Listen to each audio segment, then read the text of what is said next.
A demon demonstrates said maybe a world boss or dungeon boss for a cave that after beating it, someone with a mining profession can use a pickaxe to collect the minerals and gems on the body to get some very special, powerful gems.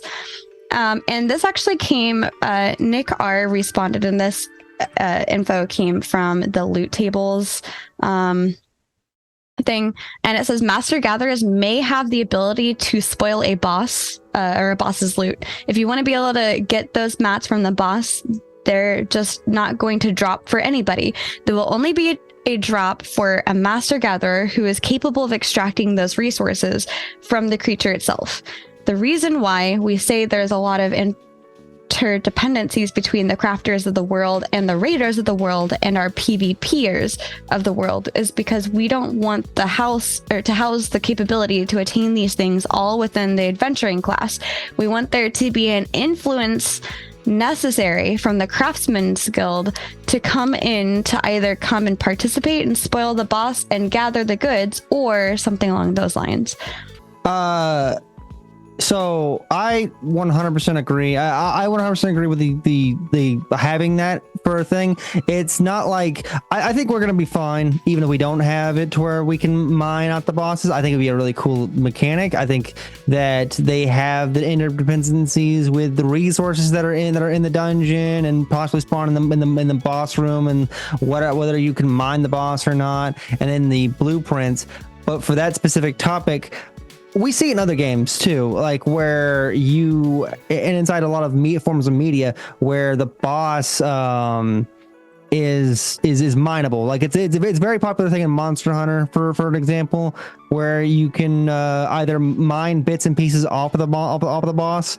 I don't know about specifically Mastercraft. I think like based on the dungeon's difficulty, but being able to mine off the boss, if this thing mine the boss itself, if it's a stone golem, or use it as mechanics to in the raid fight, like you have to mine this and then feed it to the monster or whatever have you for a mechanic. I think there's a lot of ways to implement artisan classes into a raid. Mm-hmm. Yeah, I've always liked when there are ways for gatherers to get something off of some bosses. Like you fight a giant plant monster and it would just make sense that some kind of herb collector would be able to grab something off the boss, right? Do something with it. Agreed. Yeah.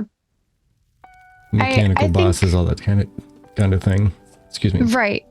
Sorry. I thought you were done. I didn't mean to interrupt.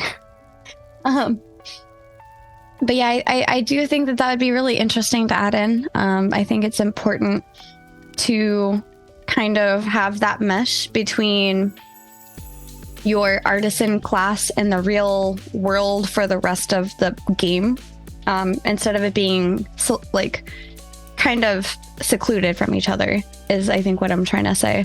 And it's interesting that it's like a master gatherer. Potentially. Like I said, I almost prefer it not to be solely the master gatherer. Like it's purely based on the dungeon's difficulty and stuff like that. Whether the master gatherer whether the master gatherer thing is like what they specifically want, like, oh hey, only master gatherers can go in, master gatherer and grandmasters can go in and gather from the boss, or say it's a Shadow of the Colossus style boss. You guys are getting a lot of stuff. Oh my gosh! Whoa, thank you, Abarat, thank you. Yes. Wow. Yeah, Abarat resubbed and then Thank you so much. out 10, and that that takes us to 2 wheel spins and a bonus lethal company. So oh congrats. Man, we're gonna Thank get the wheel spinner thing in place just in time to do like 3 of them right off the bat. yeah, cheers. Oh my gosh, that's so exciting. Thank you so much. Thank you so much. I apologize, I didn't mean to interrupt you. No, all good. You guys, that's what interaction with the community and stuff like that. But like that's really cool. But like Shadow of the Colossus type thing, we know about, like we've heard about the giant tree, and we've heard about like all the large style monsters they want. I think it'd be cool for like a Shadow of the Colossus type of thing or a monster type thing. sand whale or whatever have you, where you jump on the monster's back and you're having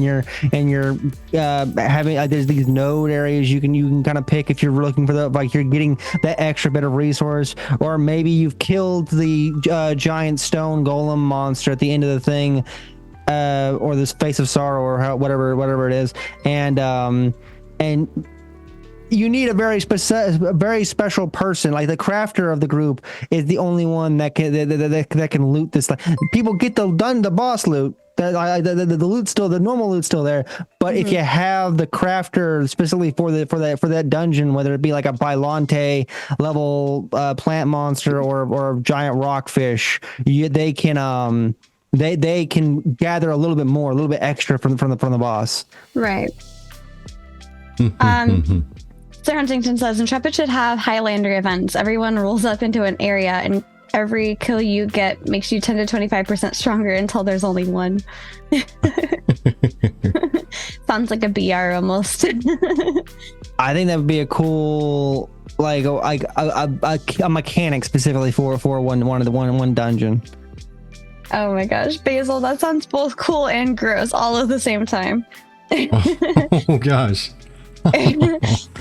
Pulling splinters says, from the ogre feet. Yeah. Harvest wood from between the toes of a large ogre that's been stomping on trees. Oh my gosh. Probably that tree boss. Good evening, everybody. What did I miss? Oh, not a whole lot. We've still just started. Welcome in. Still getting it going.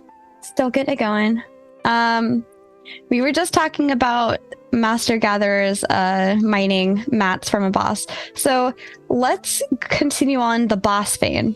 And this is also from Demostrath.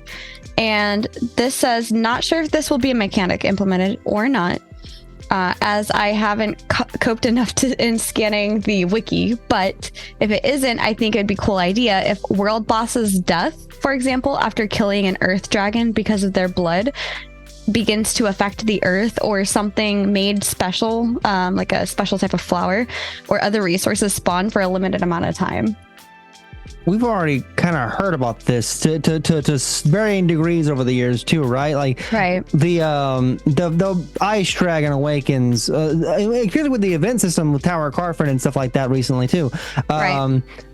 The Ice Dragon Awakens, or the story event queues, and so the Ice Dragon flies across the land and makes it winter time, and like how he said, like you've queued the event, this thing happens, the dragon dies, his blood is showering on the land, and so that's filled the land with the dragon's magic, and now these special flowers, this next event queues, and now these special flowers are growing inside the land. This is a specific area that you can now go pick. I think that one's very realistic. I think that's something they almost already have planned and are doing. And I do love the idea. Yeah, I know they're doing a lot of things with that predicate system. Like, if this, then that happens, and if this and that, then this other thing happens. So I wouldn't see it being much of a stretch for something like that to be added in. Like, wherever it dies, something special might happen there, or what have you.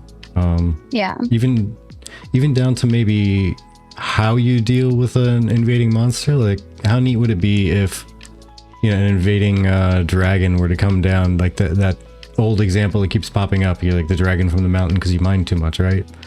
Well, the dragon from the mountain comes down, and if you somehow find a way to just stave it off for a certain amount of time, it cools off, it chills out, and like goes away instead of just up and killing it. I love that idea for like a treant, like a Bylante level giant plant monster, where the treants are mad, or like a druid tribe of giants or cyclopses or what have you, are mad that you're cutting down all the trees, and so now that like their giant monster horde is now going to attack the thing, or you've awakened the treant or Bylante level monster, or the opposite direction of it. That's how you do damage to the monster, is like these special trees are now spawning over the place, and so now you have to not only kind of hunt them down, but also like chop them down to either awaken it fully, kill it, do damage to it, or queue up the next event. Yeah. Yeah, I think it's really interesting because we've seen a lot of things happening predicate system wise on, you know, if this thing happens, then it spawns a boss event. But I like the further step of, well, what happens after we kill that boss? You know, like how will that affect things? Like, I think this was talked about before one of the previous years. I forgot that it's been so long already, but something about like if there was like a bear boss or something and you kill it, then like the rest of the bears leave, and that affects the environment around you in terms of the fauna and the animals and everything. And I think that has a lot of environmental effect. And I think we chatted in Discord the other day about environmental warfare and how like over farming something could be almost used to affect a node and its success almost. That's been a hot topic since they first started talking about the trees chopping down and it taking forever. But last year when we first started getting the artisan class tree chopping and environmental like gathering video, and we saw the tree growth cycle, he said that the trees take time to grow and you can over harvest and stuff like that, and it'll take time for trees. That topic's been a thing of like the environmental warfare. And then like even with this recent artisan class stream, you have it to where the corruption can creep in, and so resources can turn corrupted. You have like both sides of what you just said. Right. Very, very prevalent. Yeah. I'm very excited. How neat would it be specifically on this topic with world bosses affecting their region? What if there were things like the treant and whatnot that was being talked about before? If there were different ways to deal with them, and one of them was a peaceful solution brought to them by say a representative from the node, and depending on what you did, like if you fought the creature that came after the node and tried to attack it, then it would escape. You wouldn't defeat it, it would just stop attacking. But the next time the node gets sieged, they're going to help the people trying to siege it. And if you have a peaceful solution and you just get them to leave you alone and make a deal with them, so to say, then if your node gets sieged for a certain amount of time, that they would help you defend the node. I love that idea. Having like other peaceful ways of what if you got a relic because you help plant tree? You stopped the monster horde, and because the secret method that was peaceful, where most people would just go around chopping trees and like destroying things and kill the boss, because you're the group that picked the more peaceful option and everyone agreed upon it. Your node got the treant snapped off one of his twigs and offered it as a peace thing, and that was a relic that unlocked special things for your node. Never know. Yeah. And speaking of like attacking things and things like that, with being able to do a lot of these things, your artisan skill tree is going to be something that's going to be important. But this next one from Wendigo Actual had an idea about your artisan skill tree being affected by your primary class skill tree for like your primary secondary classes. And so Wendigo Actual says, I've seen someone say the words arcane blacksmithing recently, and I instantly fell in love with the concept of making it. So certain classes or certain archetypes perhaps could interact with your masterwork artisan classes. Like say if you were a lightning fighter, then you could become an arcane blacksmith of the storm. As your works become imbued as a base with some amount of lightning magic damage, which could be fun as an extra layer of badass gear that comes with more that becomes more powerful than the rest of the normal stuff if you get masterwork arcane smiths to make it for you.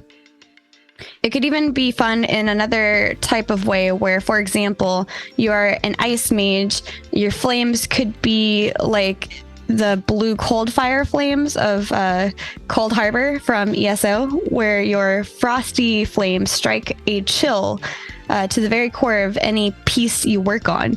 So just having a lot of interaction with what your primary and secondary actual I forgot, adventuring class, I think is what it is. Having that affect your artisan class. I definitely like the idea of build diversity and having that thing. The way he describes it, the way you tell it, I'm automatically brought to think about Log Horizon and how you have your job class, your life skill class, and it does kind of contribute towards your actual like main class, what your main class does into a degree. I like the idea of more utility-based skills and stuff like that, or an interdependency between the things. I don't know the way he describes it, though, almost more so fits a meta. It'd be hard to tell because people that meta game are going to want to you can only craft the flaming sword if you're a mage / summoner blacksmith type thing. So I both I really like the idea, but I also see some inherent problems with it as well. Yeah. Yeah, I see the same problems, but the same benefits also. Like, how neat would it be if, and totally, by the way, not asking for this to be done for the current plans of the game, but in a future expansion, it'd be neat if your primary class alone, just your primary at least, would have an impact on your crafting. Because you could totally play off of that. You could have your, let's say the tank would end up adding more defensive type stats to gear. And say a mage, like the example in there, would add elemental stats, be it resistance for armor or offensive for weaponry. And ranger would obviously have things for like range and whatever stat most benefits a ranger for their type of play, be it like crit or maybe accuracy or something, et cetera, have some kind of beneficial stats that maybe only your primary class could actually convey over with enough use of your craft and experience in your adventuring class. Yeah, and sorry, there we go. Roka says it would certainly make items more rare, which I'm all for. Yeah, it'd make them more rare. It might also make certain items more rare. Sorry, I read that wrong. No worries. Yeah, but it would also make the search for those items, I think, more of an adventure too, because you'd have to find like your hookup, your person, like if you're a tank, you got to find your tank that's making the shields with additional physical protection or whatever, or dodge, or just more health. And then you also need to make friends with your mage that's going to add more elemental resistance for when you need elemental resistance, right? Yeah. I'm definitely of the opinion that scarcity is a good thing. I'm of the minority, I think, where I think scarcity is a good thing for the game and for the economy. I'm one of those people that thinks that we should only be really having one grandmaster tree. They should go back to the original. They should go back to like how they kind of like made it seem originally, where you focused on one really and truly one artisan class, and that's all you really did. I'm more I like that kind of system in these war type games, these PvP type of games. I'm more familiar with that kind of thing. But and this system you're describing really kind of fits into that, like where you fulfill a niche and you're one of the only people, like, so you have the market for that kind of thing kind of nailed down, and it's that scarcity that makes that thing way more fitting. You play a role, you're fulfilling that role as well. Yeah. I think it'd be interesting to have that. I think I like the idea of being able to imbue your crafts with your adventuring class, but I'm not sure. I'm not really sure how much work that's going to be on Intrepid's part. I think it's a little as what's the word I'm looking for? I always forget this word, but ambitious as Intrepid is already being, I feel like this just adds to that ambition with like including your class adventuring class into your artisan class crafts. But I I feel like we should totally have you on again at some point. Maybe in the new year when we do a new thing that we're going to be announcing in January. It'd be really cool to have you pop in and just kind of share your thoughts a little bit more freely. Because I have an opposing idea from you, or opposing mindset from you on the artisan mastery. Always happy. Very excited to explore that and hear your thoughts. Always. I'm always. Let me know, and I'll be there.